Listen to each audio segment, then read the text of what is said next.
안녕하세요. 안녕하세요. 저는 어린이집 원장입니다. 저는 심리 상담하는 상담가입니다. 네, 오늘은 만 4세 남자아이 가명으로 혁이 부모님이 나눠주신 고민 사연입니다. 눈을 깜빡이는 우리 아이 혹시 틱장애? 진단과 치료를 받아야 할까요? 안녕하세요. 원화상담 채널이 생긴 이후로 자주 방송을 보고 있는 구독자이자 어린이집을 다닌 지 4년 차가 된 6살 남자아이 혁이의 엄마입니다. 다름 아니라 최근 아이에게서 보이는 특정 행동에 대해 고민이 생겨서요.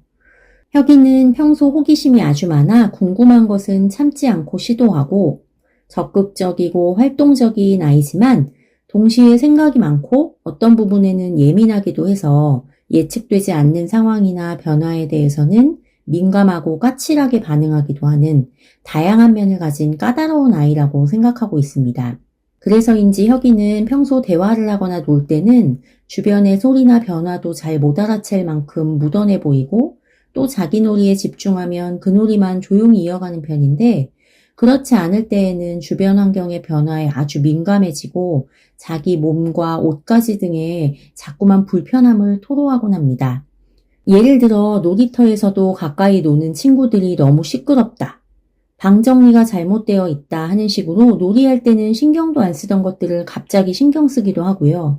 잘 입고 다니던 옷의 상표가 불편하다며 허리춤이나 목 주변을 수시로 긁어 벌겋게 두드러기가 올라오기도 해요. 그런데 최근에는 놀이를 하다가도 갑자기 눈을 부비거나 간지러운 듯 깜빡이는 행동을 자주 해서 안과에 가보니 염증이 생긴 것 같다며 안약 처방을 해주셨었고 이후로 다른 증상은 모두 괜찮아졌는데 눈을 깜빡이는 행동은 사라지지 않는 거예요. 무엇보다 가만히 있을 때도 두세 번씩 주기적으로 깜빡이지만 다른 때와는 달리 놀이를 하거나 밥을 먹거나 태블릿을 볼 때에도 주기적으로 깜빡거리는 행동이 계속 보이니 남편은 혹시 틱장애 증상이 아닐까 걱정스러우니 병원에 빨리 가보라고 성화였어요. 저도 내심 걱정되는 마음에 안과도 다시 가보고 평소 다니는 소아과에도 가보았는데 안과적인 염증이나 알러지 증상은 안 보인다고 하시니 소아과에서도 더 관찰해보고 사라지지 않으면 소아정신과의 진료를 받아보는 게 좋겠다고 말씀하시긴 하더라고요.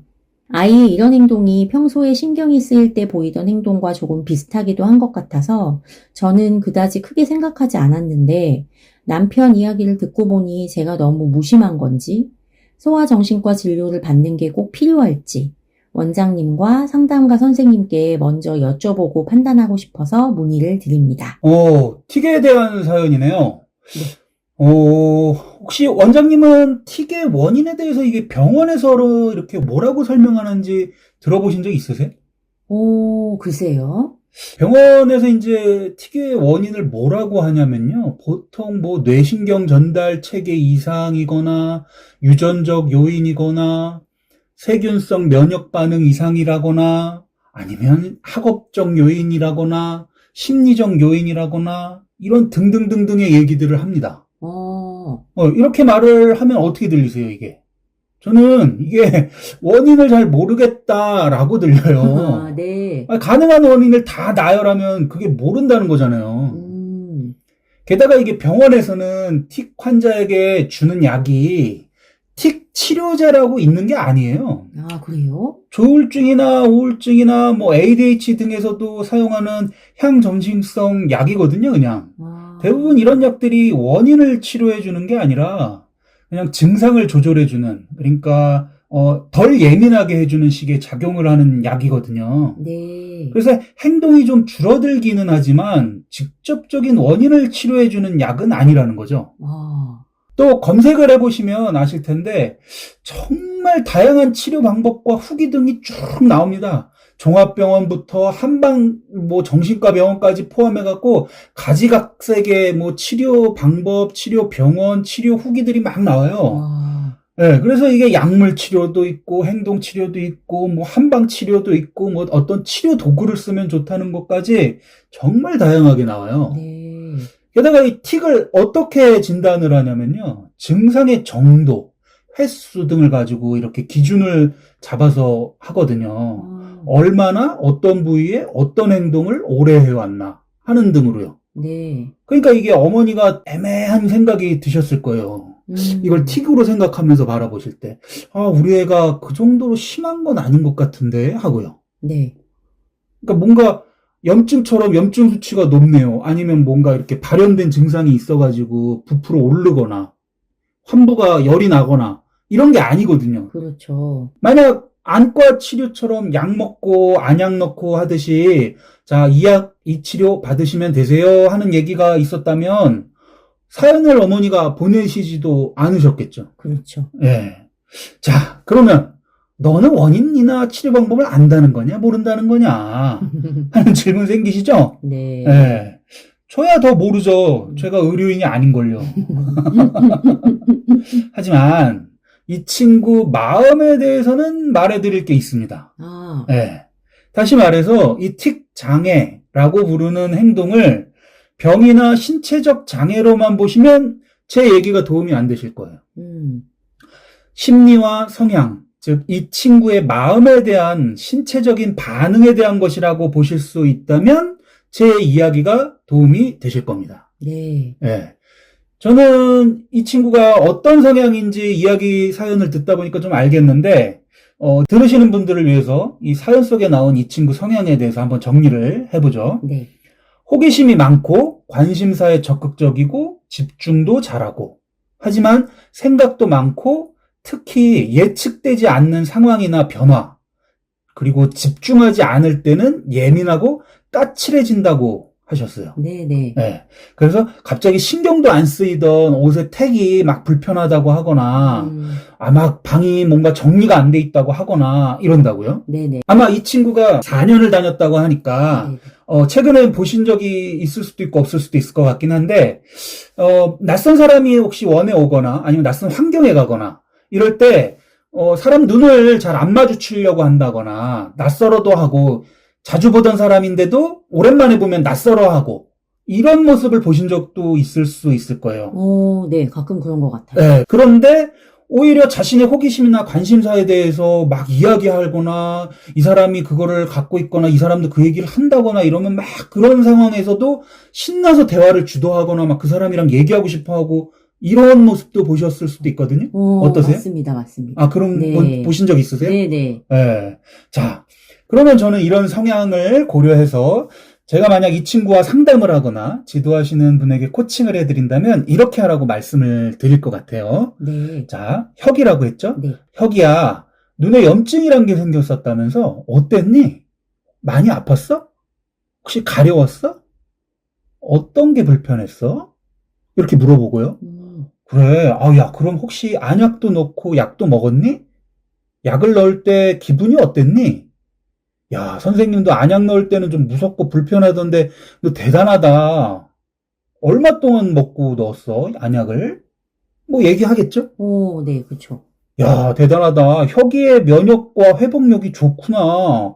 똑같은 약을 먹어도 더 오래 걸리는 어른들도 많은데 혁이는 회복력이 되게 빠른데? 물론 이 약이 먹고 안약 넣은 게 도움을 주기도 했지만 혁이의 면역력이 강한가 보다. 그리고 이번에 더 강해졌겠는걸? 혹시 이런 염증은 왜 생기는지 알고 있어? 맞아. 손도 잘 씻고 위생관리를 잘해야겠지? 혹시 혁이는 우리 신체가 면역력이 어떻게 작동하고 약이 어떻게 도움을 주는지 이런 거에도 관심이 있니?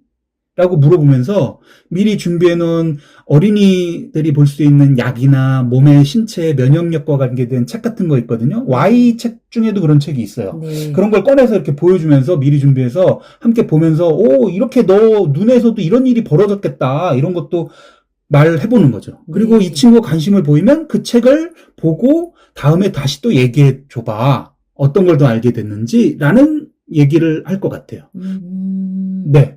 어떠세요? 이런 얘기를 왜 하나? 이게 뭐지? 싶은 생각이 드시나요? 도움이 될 것 같은 생각이 드시나요? 예측되지 않는 상황의 까칠함. 갑자기 옷의 택이 불편해지는 민감함. 놀이에 집중하지 않을 때 갑자기 보이는 예민함. 이런 특성을 보이는 친구가 갑자기 눈 염증을 경험하고 증상은 낫기는 했지만 이게 낯설고 불편했고 왜 그랬는지 또 안 생기는지는 정리가 됐을까요? 파악이 됐을까요? 안 됐을까요? 그럼 그건 모를 것 같아요. 네. 그러니까 이렇게 낯설고 불편했을 때 보이는 까칠함과 민감함과 예민함이 눈에 동시에 깜빡이는 행동으로 나오는 거죠. 본인도 모르게. 마치 옷에 택이 신경 쓰이고 정리 안 된 게 신경 쓰였던 것처럼. 네. 그래서 일단 이 눈 염증에 대한 정리, 본인의 회복력에 대한 확인, 그리고 나아가서 자신의 신체의 회복력에 대해서 기대할 수도 있고 신뢰를 가질 수도 있겠구나 하는 걸 스스로 생각해보고 정리해볼 수 있게 해주려는 내용이었습니다. 아, 네네. 네. 만약 이런 분야에 대해서 호기심과 자극도 된다면 이런 걸 더 찾아보고 더 알아보고 이러면서 지속해갈 수 있는 방향의 제안을 해주려고 책으로도 한번 찾아본 거고요. 네. 이 친구 책도 좋아하지 않나요? 책 읽는 것도 좋아하죠. 네, 그럴 거예요. 자, 어머니가 사연에서 틱이 아이의 평소 행동과 비슷해 보이는데 제가 무심한 걸까요? 라고 하셨잖아요. 네. 그러나 저는 오히려 아이의 성향에 대해서는 참 세심하게 잘 알고 계신다는 생각이 들었습니다. 네, 다만 이제 이런 성향의 이런 경우에 어떻게 아이에게 해주는 게 좋을지를 모르셨던 거겠죠. 네. 그래서 오늘 알려드린 제가 말씀드린 거를 집에서 잘 적용해 보실 수 있을 것 같아서 제가 좀 자세하게 이렇게 시연도 한번 하고 그런 의미도 설명을 해드린 거예요. 네. 잘 해보실 수 있지 않을까 싶은데 한번 시도해 보시면서 아이가 어떤 반응이나 어떤 말을 하는지도 한번 알려주시면 좋을 것 같네요. 네네. 왜 일전에 ADHD에 대해서 물어보신 사연도 그렇고 말이 늦거나 좀 또래보다 더디거나 안 하는 행동을 한다거나 하면 다들 걱정되시고 불안해지시잖아요. 네, 맞아요. 사실 최근에도 이 혁이 말고 만 3세 여자아이 부모님께서 우리 아이가 좀 발음이 안 좋아서 치료가 필요할까 싶어서 언어치료센터를 다녀오셨대요. 네, 근데 이제 검사를 해보니 시옷이랑 지읒 발음이 또래 평균보다 떨어진다. 그래서 치료를 해야 되나 말아야 하나 걱정이라고 말씀하셨거든요. 저 평균이란 말이 참 재밌네요. 네, 이제 그래서 어떻게 됐어요? 걱정하시는 부분은 친구들과 혹시 소통이 잘 안 되지 않을까 하는 것과 집에서도 이제 자기 말을 못 알아들으면 짜증을 내기는 한다라고 걱정하셨는데 원에서는 우리 친구에게 천천히 다시 질문하고 다시 듣고 이렇게 반복하면서 좋아지고 있어요 라고 말씀드리니까 그렇게 조금씩 해나가면 또 되겠군요 라고 하신 적이 있어요. 잘 됐네요. 네. 이런 것처럼 이렇게 발달의 문제나 건강의 문제에 대해서 이게 또래와 비교하면서 걱정이 되는 이유는 평균 안에 들면 정상, 들지 않으면 비정상이라고 보는 마음이 있기 때문인 것 같거든요. 원장님은 건강하게 아이를 키운다는 게 어떤 거라고 생각하세요? 뭐 일반적으로는 건강하면 의사분들이 주로 하는 얘기들 있잖아요.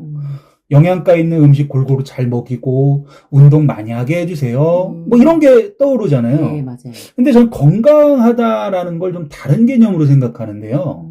제가 생각하는 건강하다라는 건요. 자신의 모든 부분에 대해서 성장하려는 의도를 갖고 주어진 것들을 잘 관리하며 키워가는 것. 나에게 이로운 것과 해로운 것을 잘 구별하고 주변에 수용받고 환영받을 수 있는 일로 만들어가는 것. 자신에게 의미 있는 활동과 일을 하면서 자신의 행복을 추구해가는 모습이 저는 건강하다라는 생각이 들어요. 그래서 오늘 고민 사연에 틱이라 보이는 행동과 특성에 대해서 부모님께서는 어떻게 이해하고 성장하는 방향으로 생각해 보실 수 있을까? 그리고 또 당사자 이 친구가 어떤 의미가 있는 활동과 경험으로 만들어가 볼 수 있다고 생각해 볼 수 있을까? 하는 부분을 생각하고 아까 그렇게 시연을 예시를 드렸던 거거든요. 네. 오늘 사연의 친구나 뭐 이전 ADHD 친구나 아까 말해주신 언어치료 친구 또는 대다수의 많은 자녀를 보고 계시는 부모님들께서 특히 뭐 건강검진 같은 거 이제 발달검사 같은 거 하고 나시면 평균 안에 드냐 안 드냐 또는 얘 친구들은 안 그러는데 우리 아이만 좀 이상한 행동을 하는 것 같아. 이런 마음 드실 때 되게 불안하실 거거든요. 네네. 근데 그 행동이 평균이냐, 평균에서 벗어났냐, 이것만 생각하시기보다는 이 아이를 건강하게 기르는 게 뭘까? 그리고 이 주어진 것들을 어떻게 건강하게 바라보고 건강하게 만들어갈 수 있을까? 하는 것들을 좀 생각해 보실 수 있으면 좋겠다. 네, 그런 생각을 좀 한번 해봤습니다. 오늘 사연도 그렇고 이렇게 아이가 뭐 정상 범주 혹은 우리 아이는 좀 이런 것들이 부족한가 봐요 라고 갖고 오시는 것들의 대부분이 좀 드러나는 행동이나 증상에 대한 거 가지고 이제 부모님들이 많이 걱정하시는 질문 하시거든요. 근데 가지고 오셨을 때도 저만 해도 그게 왜 그럴까요? 사실 여기에 좀 집중하는 것에서 크게 더 나가지는 못했던 것 같아요. 네. 근데 이제 아까 실제 우리 아이랑 이런 대화를 나눠보면 어떨까요? 해주신 부분을 들었을 때도 저는 그 아이가 어떻게 할지도 또 그려지니까 우리 혁이가 어떻게 그려졌어요? 그 얘기를 들을 때 뭔가 신이 나서 자기 일단 그 아팠던 증상에 대한 얘기를 막 털어놓을 것 같았고요. 그렇겠죠. 네, 뭐가 가려웠고 막 이런 부분들. 그렇겠죠. 그리고 그게 어떻게 변화했는지에 대해서도 아주 구체적으로 잘 설명할 수 있는 친구거든요. 네, 그럴 거예요. 그래서 지금 현재 어떤지, 그리고 이제 특히 책이나 이런 걸 통해서 보여주면 이 친구는 그냥 동화 보는 것보다 동화 속에 나오는 그 그림 가지고 막 상상하거나 얘의 모습이 어떻다라는 걸 설명하면서 읽는 것도 되게 좋아하는데, 네. 거기에 이제 뭔가 본인이 느꼈던 질병이나 증상에 대한 얘기들이 막 설명되어 있는 책이 있으면 이 친구가 그걸 몇 번이고 반복해서 볼 것 같다는 생각도 들었거든요. 네. 그러면 이제 지금 이제 말씀해 주신 우리 아이가 지금 보이는 행동 자체를 그냥 이제 걱정하는 것보다 그게 나한테 어떤 의미지? 이게 어떻게 변화했지? 뭐 이제 이런 것들을 좀 알아가면서 더 성장할 수 있는 계기도 될 수 있겠다. 네. 그런 생각이 드니까 좀 새롭게 들리고 한번 빨리 적용해보고 싶어지는 그런 부분도 있는 것 같아요. 네. 뭔가 평균에서 벗어난 것 같은 모습 때문에 걱정하시는 부모님들께서도 우리 아이가 당장 이거 병원 가서 이렇게 약 받아서 치료받으면 해결될 것 같아 하는 문제들은 그냥 병원 가실 거예요. 이런 고민 안 하실 거거든요. 맞아요. 근데 이런 고민이 들고 뭐 언어 치료 이런 체료 센터들도 너무 많잖아요. 네. 이런 곳을 다녀야 되나 하는 문제들 대부분이 뭐 그런 특히 언어 치료 같은 거는 저는 뭐 제 주변에서 그 고민을 얘기했던 친구한테도 그런 얘기를 했습니다. 학원 다니듯이 보내라. 그거 뭐 치료라고 부르지만 그게 학원 가서 연습하는 거나 똑같지 뭐라고 말도 해줬었는데 이걸 병으로 볼 거냐, 어떤 발달, 성장, 미숙한 게 성장해 가는 과정으로 볼 거냐, 아이의 고유한 예민함과 특성, 성향으로 볼 거냐, 어떻게 이 조건들을 받아들이고 어디서부터 어디로 어떤 방향으로 나아가는 게 우리 아이가 건강해지는 걸까? 이렇게 바라보실 수 있다는 거죠. 네네네. 네. 물론 제가 시연해드린 방식이 모든 아이들에게 통하는 건 아닙니다. 네, 이 특성과 이 성향이 있는 아이기 때문에 해드린 거예요. 네. 예, 그건 좀 구별을 하시면 좋을 것 같아요. 네. 네. 오늘도 좋은 이야기 감사합니다. 네, 수고하셨습니다. 네.